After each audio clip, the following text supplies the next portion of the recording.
त्यांचा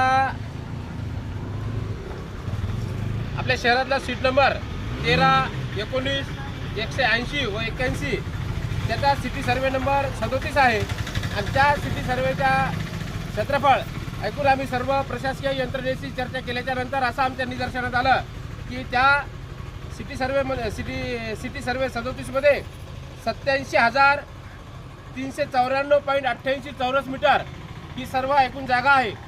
त्यापैकी केवळ आरोग्य विभागाला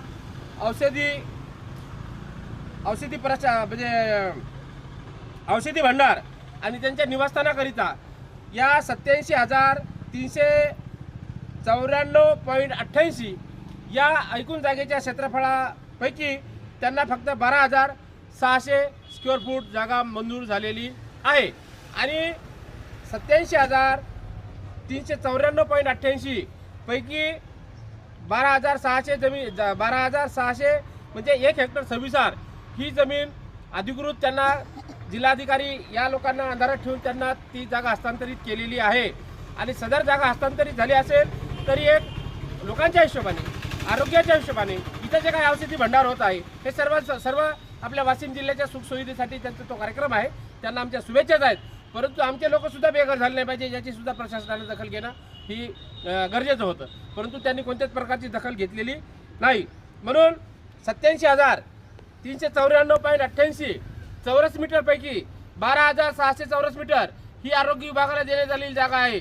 उर्वरित जागेवर यांचं पुनर्वसन करावं, यांना पर्यायी जागा द्यावी ही आता प्रामुख्याने मागणी केलेली आहे। जर तसं प्रशासनानं केलं नाही, जर इथलच्या जिल्हा प्रशासनानं याच्या मागण्याची दखल घेतली नाही तर निश्चित स्वरूपात दलित पॅंथर, बिगार सातबारा शेतकरी संघटना, महाजिजाऊ संघर्ष समिती आणि आमच्या समाजाच्या विविध संघटना मिळून या लोकांच्या न्याय हक्कासाठी आम्ही या जिल्ह्यामध्ये मोठं तीव्र स्वरूपाचं आंदोलन उभं करू। त्यामुळं जिल्हा प्रशासनाला माझी विनंती आहे की त्यांनी सिटी सर्वे नंबर 37 मध्ये 87,394.88 पैकी 12,600 स्क्वेअर फूट जागा, त्या चौरस मीटर जागा त्या आरोग्य विभागाला जरी हस्तांतरित झाली असेल, पण उर्वरित जागेवर या लोकांना मान सन्मानानं घर बांधून देण्यासाठी, घराचं निवासी त्यांचा त्या निवासाचा प्रश्न मिटवण्यासाठी तिथं त्यांना पर्यायी जागा उपलब्ध करून द्यावी। त्यासाठी 12,600 स्क्वेअर फूटची जागा ही मोकळी करून देण्यासाठी सगळी मंडळी ही तयार असलेली आहे। आरोग्य विभागाची जी जागा आहे ती आरोग्य विभागाला आम्ही देण्यासाठी आमचे काही त्याच्यामध्ये नाराजी नाही, परंतु आरोग्य विभागाची बिल्डिंग उभारत असताना आरोग्य विभागाचं औषधी आणि भंडारासाठी